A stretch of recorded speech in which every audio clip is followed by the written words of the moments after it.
Now if you go back a little bit more into the Old Testament, Nah, sekarang kalau saudara mundur ke belakang di perjanjian lama, in Exodus chapter 33, di Keluaran pasal yang ke-33, the Lord told Moses, Tuhan berkata kepada Musa, I will send my presence with you, aku akan menyertai kamu. and you will lead the Israelites into the promised land. Dan kamu akan memimpin umat Israel masuk ke tanah perjanjian. So in Exodus chapter 33 verse 18, Jadi kalau saudara baca di Keluaran 33 ayat ke-18, we read the prophet Moses making a request to God. kita membaca bahwa Musa membuat sebuah permohonan kepada He Tuhan. said, I want to see your glory. Dan Musa berkata, Tuhan, aku mau melihat I want kemuliaan-Mu. to see your face. Aku mau lihat wajah-Mu. You said you know me, Musa berkata, Tuhan, kau bilang kamu kenal aku. but now I want to know you. Tapi sekarang aku yang mau kenal I want engkau. to see you. Aku mau lihat engkau. So God said, no. Tapi Tuhan berkata, tidak boleh. No man can see my face and live. Sebab tidak ada satupun manusia yang dapat melihat aku dan tetap hidup. I like to imagine how that scene looked like. Saya selalu mencoba mengimajinasikan bagaimana kejadian itu. So as soon as Moses received that negative answer, Jadi waktu Musa menerima jawaban yang negatif, his face would have become very sad. saya percaya muka raut wajahnya pasti sedih. Like a little child asking for ice cream. Seperti seorang anak kecil yang meminta es krim. And the mother says no. Dan mamanya bilang nggak boleh. And the face of the child will drop down. Pasti muka anaknya itu terjatuh. I'm sure your children have behaved like that. Saya percaya anak-anak saudara pasti pernah berlaku seperti itu. Adakah? Iya nggak? Ada? Iya nggak? Ada.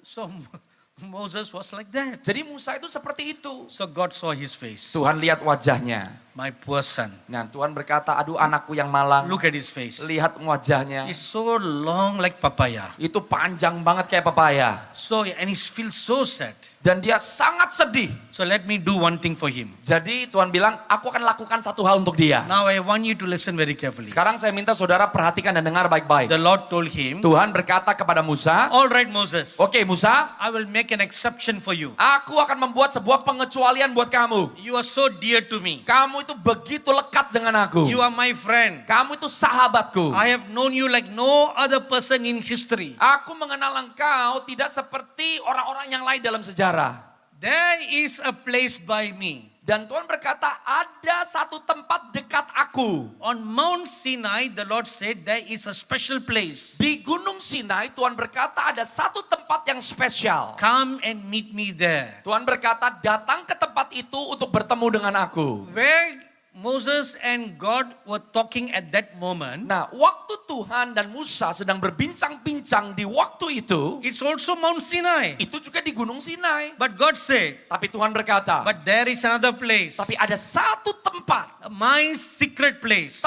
tempat yang tersembunyi. Come and meet me there. Kamu harus bertemu dengan aku di sana. Among the entire mountain range in Sinai, Di tengah-tengah pegunungan Sinai yang luas, God chose a place. Tuhan menetapkan sebuah tempat. So all throughout history, you'll find this in the Bible. Jadi di sepanjang sejarah, saudara akan menemukan ini di dalam Alkitab. God chooses places. Tuhan memilih tempat-tempat tertentu. In the same manner, Dan dengan demikian, if you look at modern Christianity now, kalau saudara melihat kekristenan zaman sekarang, among many nations of the world, di antara banyaknya bangsa di seluruh dunia, the United States of America seem to be specially chosen by God. Amerika Serikat itu terlihat seperti dipilih oleh Tuhan secara spesial. From the 1900 till maybe 70, 80 years, from 1900 up to 1970. Jadi mungkin dari 1900 sampai 1970, When there was an outpouring of the Holy Spirit, it happened in the US. waktu ada pencurahan Roh Kudus terjadi di Amerika Serikat. When there was an outpouring of the healing revival, it took place in the US. Waktu ada pencurahan dan kegerakan kesembuhan ilahi, itu terjadi di Amerika When Serikat. there was an outpouring of the word and faith movement, it was in the US. Waktu ada pencurahan kegerakan perkataan-perkataan iman, itu terjadi di Amerika Serikat. When there was a new revelation given about some truths in the Bible, Waktu ada pewahyuan yang diberikan tentang kebenaran-kebenaran yang ada di dalam Alkitab, it always happened in the US. itu terjadi di Amerika Serikat. And from the US, it is exported to the rest of the world. Nah, dari Amerika Serikat itu akhirnya menyebar ke seluruh dunia. And the rest of the world, we receive all those wonderful teachings. Dan akhirnya seluruh dunia menerima pengajaran-pengajaran yang luar biasa. And then we adopted it. Kita mulai mengadopsi And we pengajaran-pengajaran. began to grow. Dan kita mulai bertumbuh. This is what happened in the past. Ini yang terjadi di masa lampau. So there's always nations chosen by God. Jadi selalu ada bangsa-bangsa tertentu yang dipilih oleh Tuhan. Now why am I telling you all this? Kenapa saya memberitahukan semua ini kepada saudara? I'm laying a foundation for you to understand what I'm going to say next. Saya sedang meletakkan fondasi supaya saudara bisa mengerti apa yang akan saya sampaikan berikutnya. So in the overall plan of God, Jadi di dalam yang menjadi rencana Tuhan secara keseluruhan, there are seasons and times for nations. ada musim dan waktu untuk bangsa-bangsa. And every now and then, Dan sesekali God chooses another place. Tuhan akan memilih tempat yang lain. And a revival breaks out there. Dan akan ada sebuah kebangunan yang terjadi di sana. Like 500 years ago, Seperti 500 tahun yang lalu, revival broke out in Wales in the United Kingdom. ada kebangunan rohani yang terjadi di Wales, di Inggris. And instead of American speakers, English speakers rose up. Dan bukan pembicara-pembicara yang dari Amerika,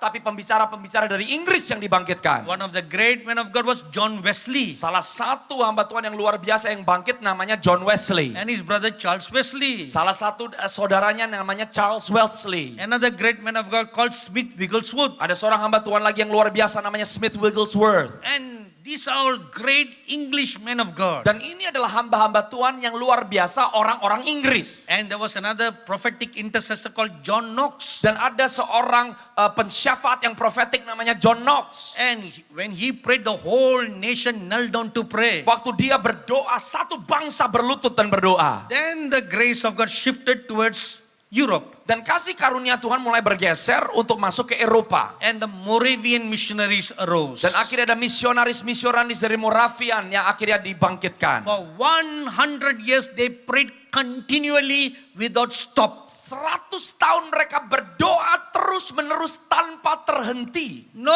rest day or night. Tidak ada istirahat pagi atau malam. It's a continuous prayer meeting. Tapi pertemuan doa yang dilakukan terus-menerus. As a result of that, Dan yang menjadi hasil dari itu, missionaries went into every nook and corner of the world. misionaris lepas misionaris diutus ke ujung-ujung dunia. They are called the Moravian missionaries. Dan mereka dipanggil sebagai misionaris Moravian. In the year 1993, Di tahun 1993, sorry, 1995, mohon maaf, 1995, I went to a very remote village in the northern part of India. saya pergi ke satu tempat yang sangat terpencil di bagian utara India. There are no transport to go to that place. Dan di sana tidak ada transportasi untuk bisa sampai ke tempat itu. To walk for several days to reach that village. Tapi kita harus berjalan beberapa hari untuk sampai tiba di kampung tersebut. When I reached there, Waktu saya tiba di sana, I was very surprised to find a Moravian church there. saya sangat terkejut karena saya menemukan sebuah gereja Moravian ada di sana. So they had come there in the year 1800. Ternyata orang-orang dari Moravian datang di sana di 1800. So they went into every nook and corner. Mereka pergi ke tempat-tempat yang terpencil. Then from there it shifted to Asia. Dan dari sana mulai bergeser ke Asia. The eyes of the Lord shifted towards Asia. Dan sekarang mata Tuhan mulai bergeser ke Asia. And he looked at China. Dan Tuhan melihat kepada China. Great, wonderful men of God rose up in China. Dan banyak hamba-hamba Tuhan yang luar biasa dibangkitkan dari China. I'm sure you may have heard of Watchman Nee. Saya percaya saudara pasti pernah dengar nama Watchman Nee. A great theologian. Seorang yang fasih dan ahli di dalam teologi. Then there rose up another prophet of God in China Dan bangkitlah seorang nabi Tuhan dari China. called John Sung. Namanya John Sung. Have you heard of John Sung? Saudara pernah dengar nggak orang namanya John A Sung? mighty prophet of God like John the Baptist. Seorang nabi Tuhan yang luar biasa seperti Yohanes Pembaptis. And I just read this morning that he had visited Indonesia. Dan saya baca tadi pagi bahwa John Sung pernah mengunjungi Indonesia. And of all the places in Indonesia, he came to Java. Dan dari semua tempat yang ada di Indonesia, dia datang ke Jawa. And he had visited Surabaya. Dan dia mengunjungi Surabaya. And a little revival broke out during his 21 days of not 21 days, sorry, 7 days of meetings in Indonesia. Dan terjadi sebuah kebangunan rohani kecil waktu dia ada di Indonesia selama 7 hari. So, from then, the eyes of the Lord shifted to India. Nah, dari situ mata Tuhan mulai bergeser ke India. Many wonderful men of God rose up in India. Banyak hamba-hamba Tuhan yang luar biasa bangkit dari India. So this happened in the year 1960 to now. Dan itu terjadi di tahun 1960 sampai saat ini. Great healing evangelists. Banyak penyembuh-penyembuh ilahi, penginjil-penginjil. So then now the eyes of God is shifting to Indonesia. Tapi saya mau kasih tahu sekarang mata Tuhan bergeser kembali ke Indonesia. So I bring you the word of God today. Dan hari ini saya bawa pesan Tuhan kepada saudara. The Lord Jesus said, Tuhan Yesus berkata, I am going to send a great revival to Indonesia. Aku akan mengirim kebangunan rohani yang luar biasa ke Indonesia. But not just an ordinary revival. Tapi bukan kebangunan rohani yang biasa. This revival is not just a salvation of souls that has happened in the past. Kebangunan rohani yang akan terjadi bukan hanya keselamatan jiwa-jiwa seperti yang pernah terjadi di masa yang lalu. This revival is going to be the outpouring of the glory of God. Tapi kebangunan rohani yang akan terjadi adalah pencurahan kemuliaan Tuhan. This glory of God is going to be poured out in Indonesia. Kemuliaan Tuhan ini akan dicurahkan di Indonesia. And when the glory is poured, Dan waktu kemuliaan itu dicurahkan, it will begin in Semarang. akan dimulai di Semarang.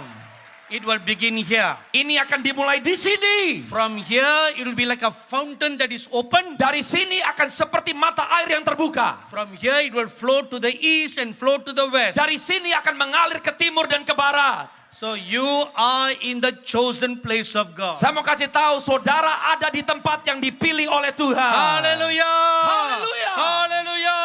Hallelujah. Hallelujah. Why Semarang? Kenapa Semarang? Saya tak tahu.